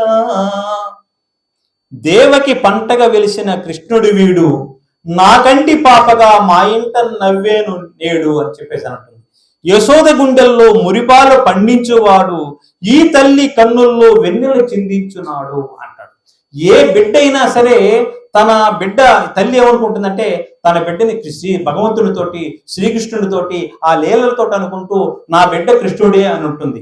అదేవిధంగా ముక్కోటి దేవుళ్ళు ముక్కులు తీరంగా ఎదిగి పొందాలి నూరేళ్లు ఈ తల్లి ఒదిగి, కొండంత ఆశల్లో పండించు గోరంత నువ్వు, మా గుండెల్లో నిండుగా 1000 ఏళ్ళు వర్ధిల్లు అని ఆ సినిమాలో అద్భుతమైన జోల పాటని అందించారు. ఆ పాట బాగా ఆ సినిమా మంచి సందర్భంగా వచ్చింది కాబట్టి మంచి హిట్ అయింది. దీంతో ఇక వెన్నెలకంటి గారికి వెనక్కి తిరిగే అవకాశం లేకుండా పోయిందనమాట. అలాగనే ఇక మరొక పాట చూస్తే భక్తి గీతం అంటే మనకి శ్రీరంగనాథుని అనే ఒక పాట ఉంది. తమిళనాడులోని తిరుచునాపల్లిలో ఉన్న శ్రీరంగంలో ఉన్న శ్రీరంగనాథుడికి సంబంధించిన ఒక పాట, మహానది అనే సినిమాలో వచ్చిన పాట. ఆ పాటను మనం గమనిస్తే, శ్రీరంగనాథుని దివ్య రూపమే చూడవే, శ్రీదేవి రంగనాయకి నామం సంతతం పాడవే, నీలవేణిలో నీటి ముత్యాలు, కృష్ణవేణిలో అలల గీతాలు, నీలవేణిలో నీటి ముత్యాలు నీరజాక్షుడికి పూలుగా, కృష్ణవేణిలో అలల గీతాలు కృష్ణ గీతలే పాడగా, శ్రీరంగనాథుని దివ్య రూపమే చూడవే, కృష్ణా తీరాన అమరావతిలో శిల్పకళావాణి పలికిన శృతిలో అలలై పొంగేను జీవన గీతం, కలలై పలికించు మధు సంగీతం, చల్లగా గాలి పల్లకిలోన పాట ఊరేగగా, వెల్లువై గుండె పల్లె పదమల్లె పల్లవై పాడగా, శ్రీ త్యాగరాయ కీర్తనై సాగే తీయని జీవితం, శ్రీరంగనాథుని దివ్య రూపమే చూడరి, గంగను మరిపించు ఈ కృష్ణవేణి, వెలుగులు ప్రవహించు తెలుగింటి రాణి, పాపాలు హరించు పావన జలము, పచ్చగా ఈ నేల పండించు ఫలము ఈ ఏటి నీటి పాయలే తేట గీతులై పాడగా ఈ సిరులన్నీ పండి ఈ భువి స్వర్గలోకమై మారగా కళ్ళకపటమే కానరాని ఈ పల్లె సీమలో శ్రీరంగరంగనాథుని దివ్య రూపమే చూడరే. అంటే ఈ పాటలో మనం గమనిస్తే ఒకవైపు ఆధ్యాత్మికంగా చెబుతూనే మరొక వైపు పల్లెసీమల యొక్క సౌందర్యాన్ని, అది మరో విధంగా మన జల సంపద యొక్క గొప్పతనాన్ని చెప్తున్నారు అన్నమాట. వెన్నెలకంటి గారు ఈ పాటని శ్రీరంగనాథుని దివ్య రూపం అని చెబుతూ కృష్ణమ్మ గలగల పారే ఆ నీళ్ల సవ్వడల్ని ఆ గీతాలుగా మలుస్తున్న తీరుని ఈ పాటలో మనకి కనువించేశారన్నమాట. అంటే దైవ స్వరూపాన్ని పంచభూతాల్లో ఒకటైన ఆ గంగమ్మ జలధారలను ఈ పాటలో నింపి పారవస్యం కలిపి కృష్ణమ్మ యొక్క స్వరూపాన్ని ఇక్కడ మనకు అందించారన్నమాట. ఇలా చూస్తే వెన్నెలకంటి గారు ఈ భక్తి గీతాన్ని చాలా గొప్పగా ఒకసారి వినండి, ఎంతో గొప్పగా మనకి ఇది ఒక సుప్రభాతం లాగా కూడా మనకి ఉంటుందన్నమాట.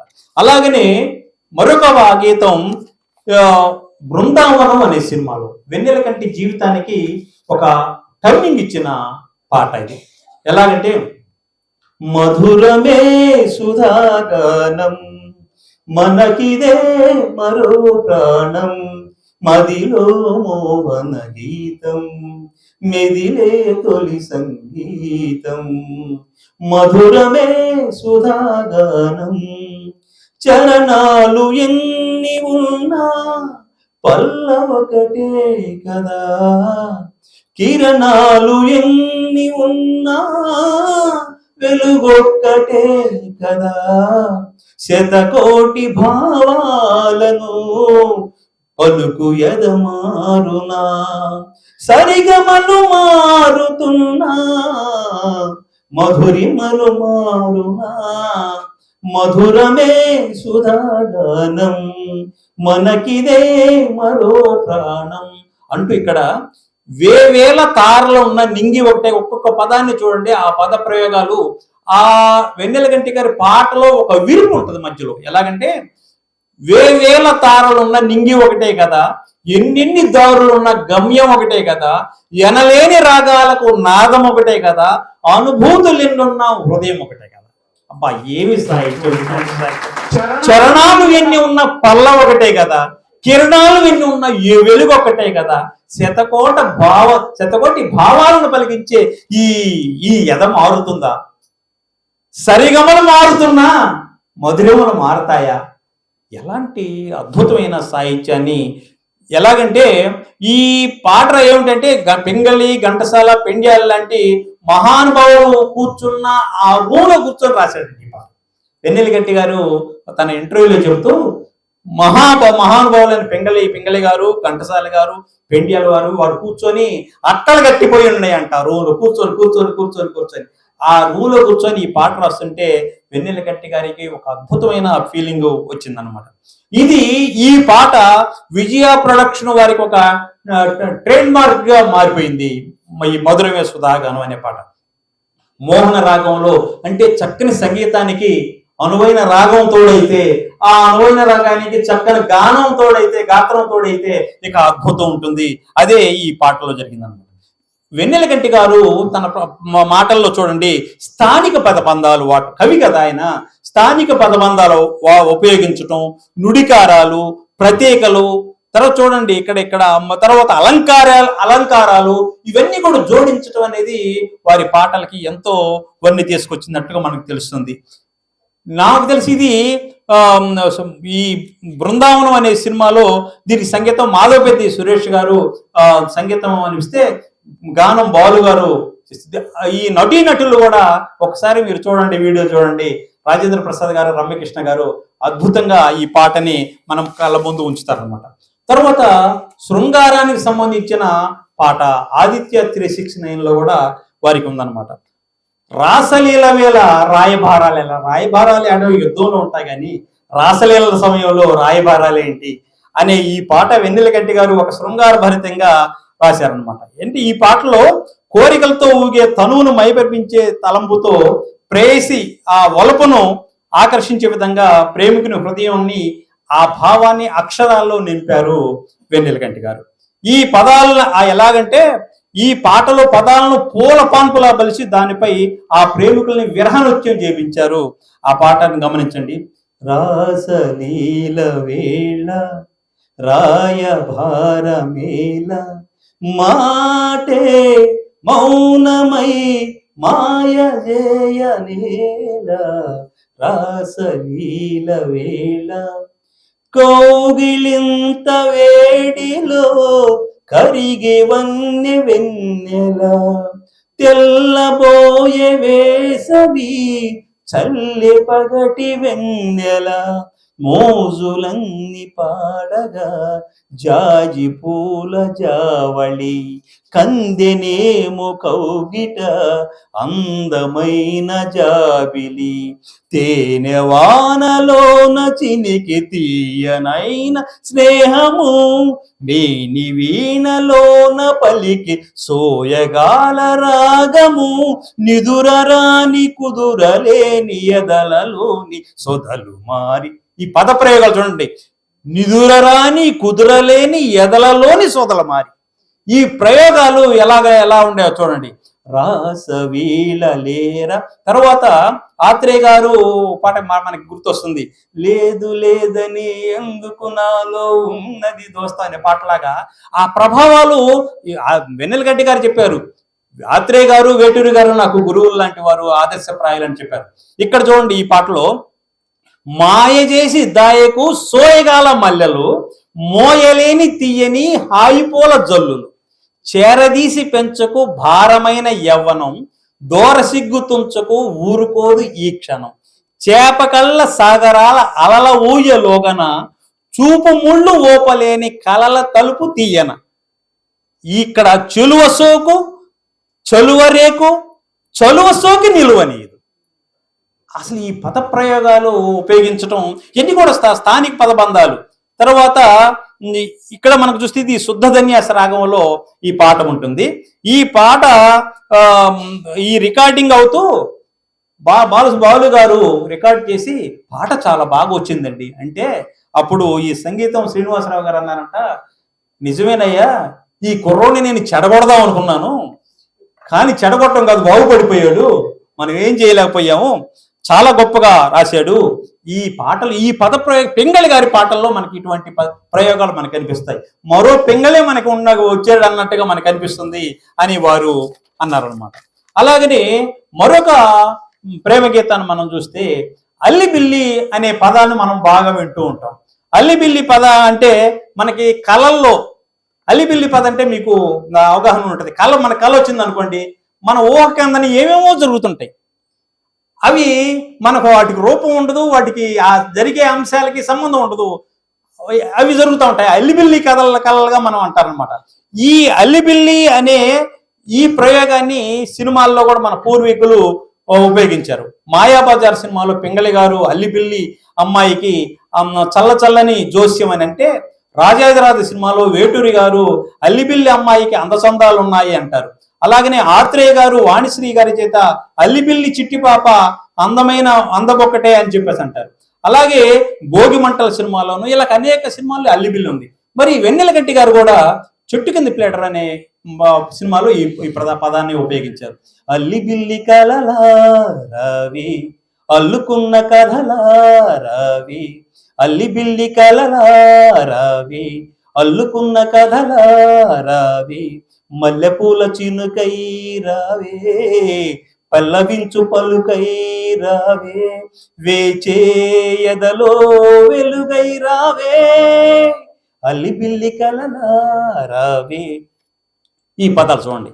సోగ కళ్ళు విరిసే సొగసే గూగు పూలు విరిసే రాగమైన పిలుపే తెలిపే మూగగుండ వెలుపే రెపచాటు చూపే నేడు రెక్కలొచ్చి ఎగసే నిన్న కన్న కలలే నేడు నిన్ను కోరి నిలిచే ఏల బిగువా ఏలు కొనవా ప్రేమ కథ వినవా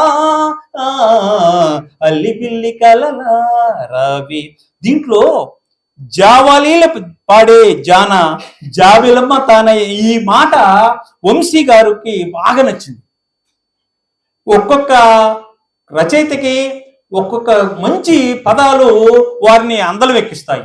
ఈ జావలీలు అనే పదం తర్వాత జావలీలు పాడే జాన అంట, జాబిలమ్మ తానయ్య. ఈ తర్వాత గుండె నిండిపోయే చాన, వెండి మబ్బు తానయ్య.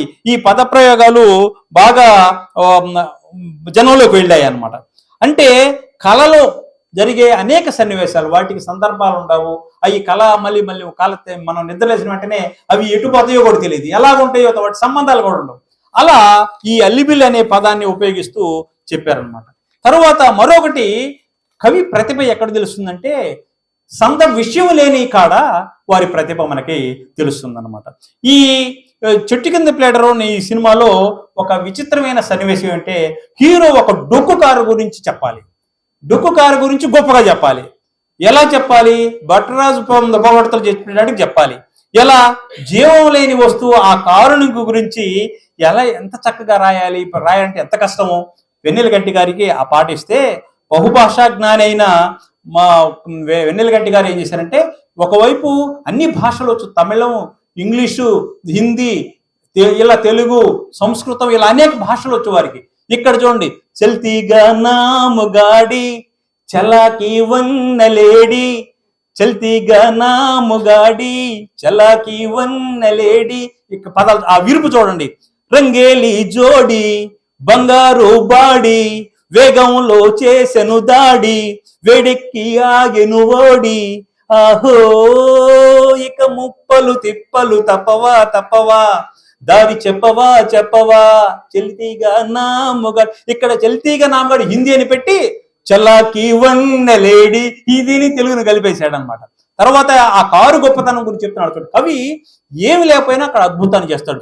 దేవతలే మెచ్చిన కారు, దేశాలు తిరిగిన కారు, వీరులకు ఝాన్సీ కారు, హీరోలకు ఫ్యాన్సీ కారు, అశోకుడు యుద్ధములోన వాడింది ఈ కారు, శివాజీ గుర్రం వీడి ఎక్కింది ఈ కారు, చరిత్రలో చేరి రాతలు మారి చేతుల్లో మారింది బంపరు జంపరు బండిరా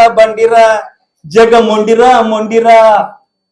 అలాగనే మరొక చెప్తూ, ఆంగ్లేయులు తోలిన కారు, ఆంధ్రానే ఏలిన కారు, అందాల లండన్ కారు, అన్నింటా ఎబినెన కారు, బుల్లెట్లా దూసుకుపోయే రాకెట్టు ఈ కారు, రేసుల్లో కప్పులు మనకే రాబట్టే ఈ కారు, హుషారుగా ఎక్కిన చాలు దక్కిన మేలు చిక్కు సుఖాలు, ఇదే సూపరు డూపరు బండిరా జగమండిరా మొండిరా చల్తీగా నాముగాడి. దీంట్లో ఈ పదాలు చూడండి. రంగేలి జోడి, బంగారు బాడి, వేగంలో చేసెను దాడి, వేడెక్కి ఆగెను ఓడి. వెన్నెలకంటి గారి సాహిత్యంలో అంత్యప్రాసలు సాహిత్యాన్ని అంటే వ్యాకరణంలోని పదాలు, చివరి పదాలు మనకి ఎక్కువగా కనిపిస్తూ ఉంటాయన్నమాట. అలాగనే మరొక ముక్త పదగ్రస్తం అని ఒక ఛందస్సులో ఒక ఉంది. మనకి బాలు గారు పాడిన పాటే మహర్షి సినిమాలో, మటరాని మౌనమిది మౌన వినగానెమది, మటరాని మౌనమిది మౌన వినగానమిది, గానమిది నీ ధ్యానమిది ధ్యానములో నా ప్రాణమిది, ప్రాణమైన గుండె రాగమిది, మటరాని మౌనమే. ఆ పాటలో ముత్యాల పాటల్లో కోయిలమ్మా ముద్దార బోసేది ఎప్పుడమ్మా, ఆపాల నవ్వుళ్ళు వెన్నెలమ్మా దీపాలు పెట్టేను ఎన్నడమ్మా, ఆ మౌన రాగాలు ప్రేమావేశం ఏనాడో ఒకరి సొంతం, ఆకాశ దీపాలు జాబిలి కోసం నీ కోసం ఇంత పంతం, నింగి నేల కుడే వేళ నీకు నాకు దూరాలేల అందరాని కొమ్మ ఇది. ఇక్కడ ముక్త పదగస్తం అనే ఒక ఛందస్సును ఉపయోగించారన్నమాట. ఎలాగంటే ఈ పదాలను ఉపయోగించాలని ఆత్రేయ గారు, వేటూరుల గారి స్ఫూర్తితో ఈ మన స్రవంతి కిషోర్ గారు వారు ఏమన్నారంటే, వెన్నెలకంటి గారు పిలిచి ఆ, ముక్త పదగస్తం వచ్చే విధంగా మీరు అంటే మొదటి పదం మొదటి వాక్యంలో చివరి పదం, రెండో వాక్యంలో మొదటి పదం ఈ కలగాలి. ఇక్కడ చూడండి, ముత్యాల గానమిది ధ్యానమిది, ధ్యానములో నా ప్రాణమిది, ప్రాణమైన మూగ గుండె రాగమిది. అంటే ఛందస్సు తెలిస్తేనే తప్ప ఆ ప్రయోగాలు చేయలేరు. ఇలా ఈ ముక్త పదగస్తంలో ఒక అద్భుతమైన ఛందస్సులో వెన్నెలకంటి గారు రాశారనమాట. తర్వాత విషాద గీతం కూడా వారు చూస్తే, చిరునవ్వుల వరమిస్తావా, చితి నుంచి బతికొస్తాను, మరు జన్మలు కరుణిస్తావా, ఈ క్షణమే మరణిస్తాను, పగలు నీవు రేయిని నేను కలుసుకోని జంట ఇది, పగలు నీవు రేయిని నేను కలుసుకోని జంట ఇది, పగలు నీది సెగలు నావి మనసులో నమంట ఇది, చిరునవ్వుల వరమిస్తావా, చితి నుంచి బ్రతికొస్తాను. చూడండి, ప్రేమికుడు ఎలా ఉంటుందంటే ఆ ప్రేసి చిరునవ్వుల వరమిస్తే చితి నుంచి కూడా బయటకు వస్తాను. మరు జన్మకి కరుణిస్తావా, ఇప్పుడు చచ్చిపోతానంటాడు. తరువాత రేపు లేని రేయిని నేను చెబుతున్నా వీడ్కోలు, అశ్రువులే అక్షరాలుగా చేస్తున్న చేవరాలు, నిప్పు చివర నివురుంటుంది, వలపు చివర వగపుంటుంది, నింగిజాచు కన్నీటి ధారలు నేల విడిచి పులకిస్తుంది అని అంటారు అనమాట. ఇలా వెన్నెలకంటి గారు ఈ విషాద గీతం వారికి ఎంతో, అంటే మహర్షి సినిమాలో మాటరాని మౌనం అనే పాటను చూసి అక్కడ వంశీ గారు ఈ పాటని వారికి రాయమని చెప్పేసి అన్నారనమాట. అంటే వెన్నెలకంటి గారు ఈ పాటను రాసేటప్పుడు అక్కడ బాలు గారు, ఆ నిర్మాతలు, ఆ దర్శకులు వారందరూ కూడా ఎంతో ముగ్ధులయ్యి ఈ పాటని వారిని ఆనందించారనమాట. అదేవిధంగా ప్రకృతికి సంబంధించిన గీతాలు కూడా, కొండ కోనల్లో లోయల్లో గోదారి గంగమ్మ సాయల్లో, కోరి కోరి కూసింది కోయిలమ్మ, కోరి కోరి కూసింది కోయిలమ్మ, ఈ కోయిలమ్మ కొండ కోనల్లు. ఈ పాట ఏమిటంటే, ఇది స్వాతి కిరణంలో మహామహులైన సీనారే గారు, సిరివెన్నెల గారు రాశారు పాటలు. మొత్తం 11 పాటలు వారు రాశారు. ఒకే ఒక్క పాట మిగిలిపోయింది. వెన్నెలకంటి గారు వెళ్ళారు, అన్ని పాటలు అయిపోయినాయి రాబాయ్, వేటూరి మన సినారే గారు, సిరివెన్నెల గారు అన్ని పాటలు రాసేశారు, ఒకే ఒక పాట ఉంది.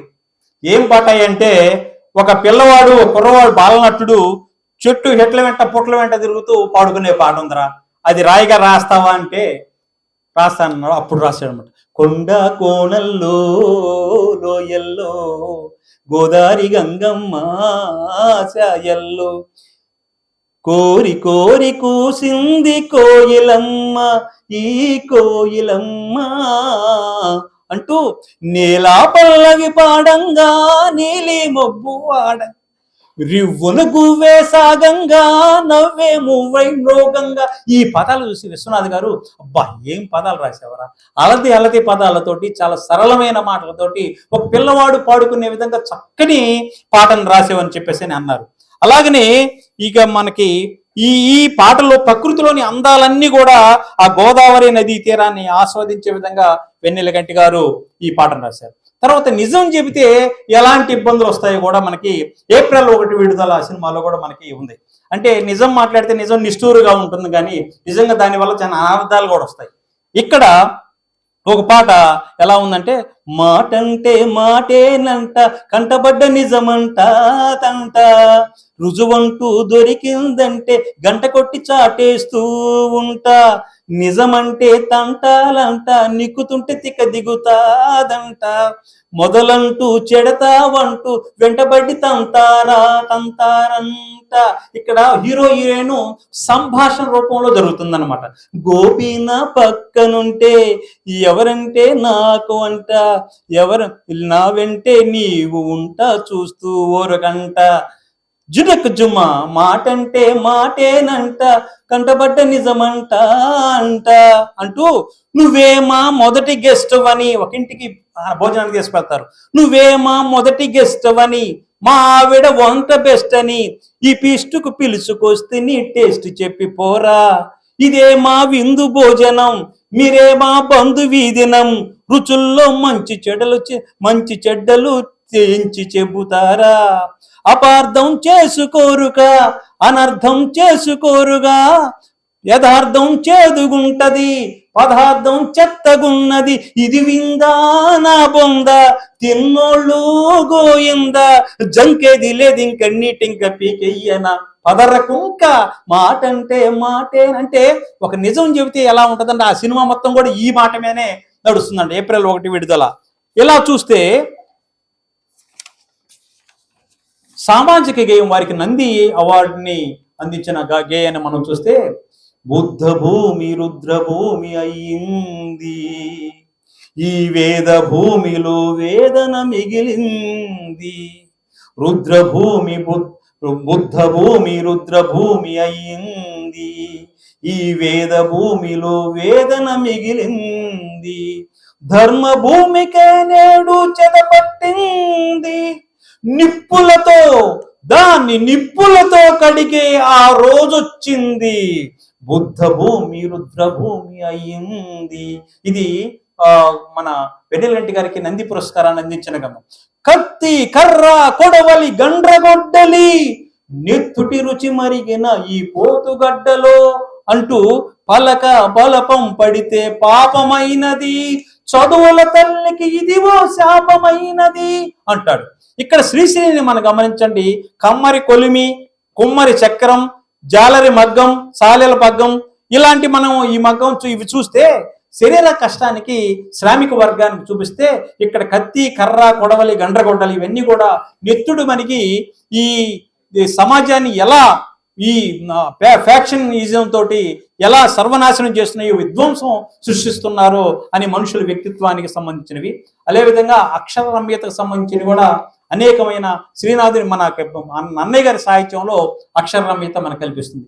మనకి వెన్నెలగడ్డి గారి సాహిత్యంలో ఇది క్షణం సినిమాలో కూడా పాట చలి చంపుతున్న చమక్కులో చెలికి ఎంతకొచ్చింది అనే పాటలో అందిస్తున్న ఒగరే చిగురు ఒగరే తొడిగే ఆ చిందిస్తున్న సిరులే మగ సిరులే అడిగే రమ్మంటున్న ఎదలో తుమ్మెదలో పలికే రమ్మంటున్న కలలో వెన్నెలలే చిలికే గలగలమని తరగలగని కదిలిన కదలివిలే కలకలమని కులుకుల అలకలగని చిలికిన సుధలివిలే చెలుగలగని వని కలువల చెలుగల విని నిలువని మనసిదిలే అలు పెరగని అలలగని తలుపులు తెలిపిన గెలుపిదిలే. చూడండి ఈ పదాలు వెంటనే ప్రయోగించడం ఇది అక్షరరమ్యత. అక్షరరమ్యత అంటే శబ్ద సౌందర్యాన్ని ఇస్తుంది అన్నమాట. ఇలా మనం అక్షరం మనకి చూడవచ్చు అనమాట. అదేవిధంగా సంభాషణాత్మక సినిమాల్లో కూడా ఇంకా మనకి పాటల్లో కూడా ఓహో బుల్లి పౌరమా అయ్యో పాపం అంటే వెటకారమా అతివలకింత పంతమా ఓ అలకలు వారి సొంతమా ఇక్కడ చాలా మంచి రొమాంటిక్ గా ఉంటుందన్నమాట. అలాగనే అనుబంధాలకు సంబంధించి సయ్యారే సయ్యా నేనేరా అన్నయ్యా భయ్యారే భయ్యా తమ్ముళ్ళు మీరయ్యా అనే పాట కానీ మామయ్య అన్న పిలుపు మా ఇంట ముద్దులతో పొద్దు పొడుపు అంటే అనుబంధ సంబంధించిన అంశాలు కూడా. అలాగనే మనకి ఇంకా వెన్నెలకంటి గారి డబ్బింగ్ కింగ్ అని అనటానికి ఒక మాట ఏమిటంటే ఈ క్షత్రియ పుత్రుడు సినిమాలో ఒక పాట ఉంది. సన్నాజాజి పాడక మంచి కాడ పాడక ఈ పాట తమిళంలో నుంచి 70 పాట ఇది తమిళంలో నాకంటే మీకు అందరికి బాగొచ్చు.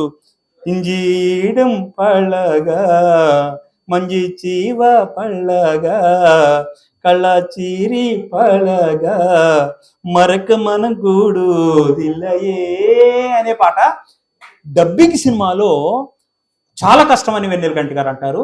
ఆ క్లోజప్ లో ఆ షూట్ చేసేటప్పుడు ఆ పెదాల కలయిక అనేది ఆ పదాలకు తగిన విధంగా రాయటం చాలా కష్టమని అంటూ, అందుకనే సన్నజాజి పడక ఆడ ఆ కమల్ హాసన్ ఆమె చేయి పట్టుకుంటే ఆ రకరకాల మారిపోతాయి. జానకి గారు 50 సంవత్సరాల వయసులో కూడా చాలా చిన్నపిల్లలాగా ఆడ పట్టుకుంటే పాట మరి ఊరకు గాలి వస్తుంది అంటాడు. తెలుగులో కూడా ఆ తమిళంలోని ఏమాత్రం తగ్గకుండా వెన్నెలకంటి గారు ఈ పాటని రాశారు. ఇలా చూస్తే వెన్నెలకంటి గారి పాటల్లో ఒక అద్భుతమైన శిల్పం ఉంటుంది.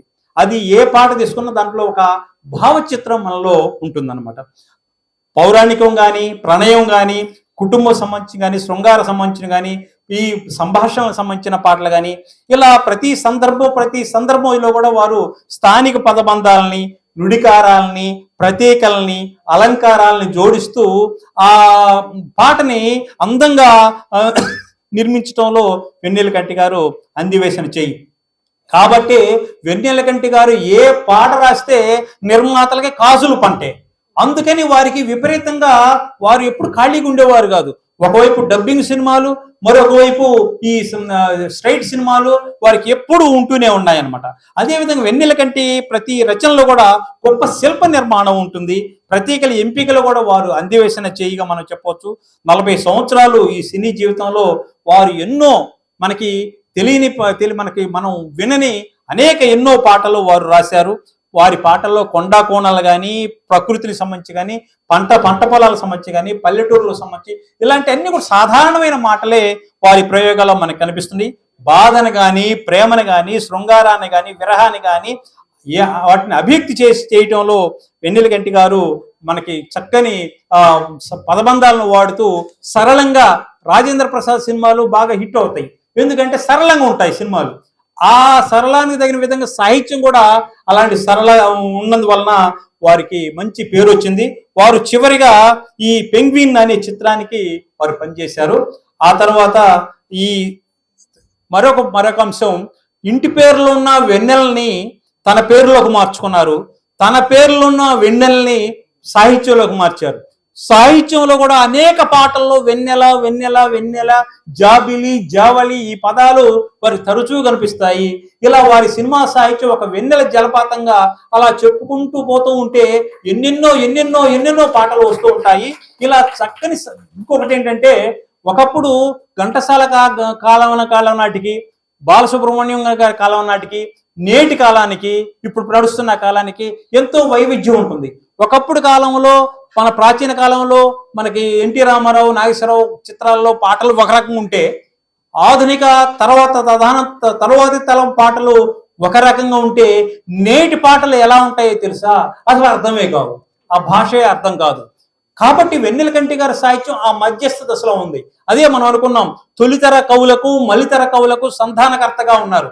ప్రాచీన కవులకు కుటుంబ సంబంధాలు, విలువలతో కూడిన సాహిత్యం అందించి సినిమాలు కూడా ఉమ్మడి కుటుంబాలు, భార్య భర్తలు, అన్నా చెల్లెలు ఇవే పూర్వకాలం ఉన్నాయి.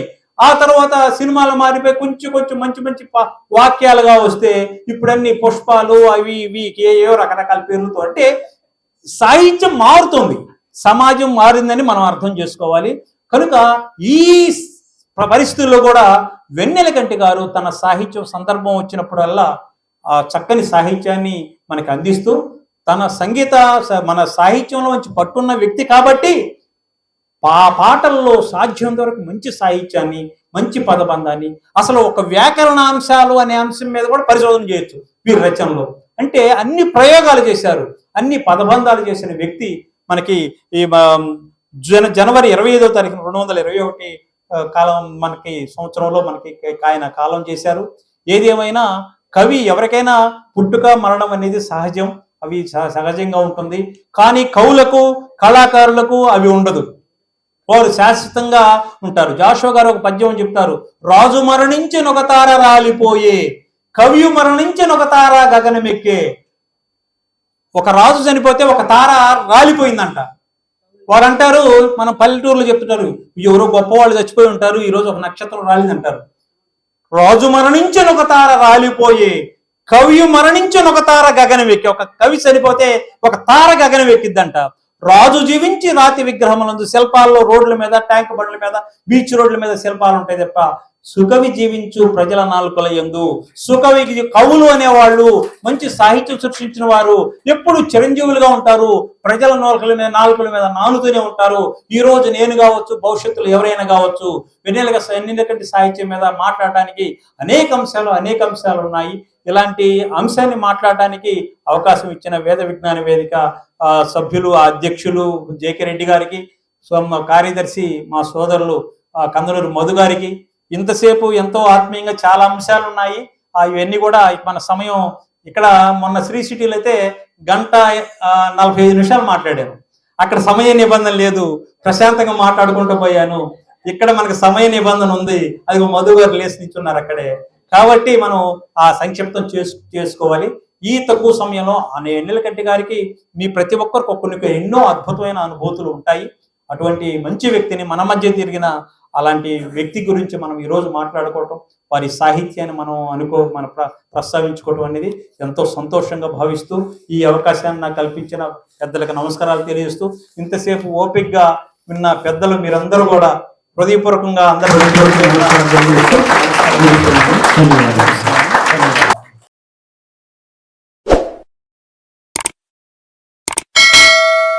దయచేసి లైక్ చేయండి, షేర్ చేయండి మరియు సబ్స్క్రైబ్ చేయండి.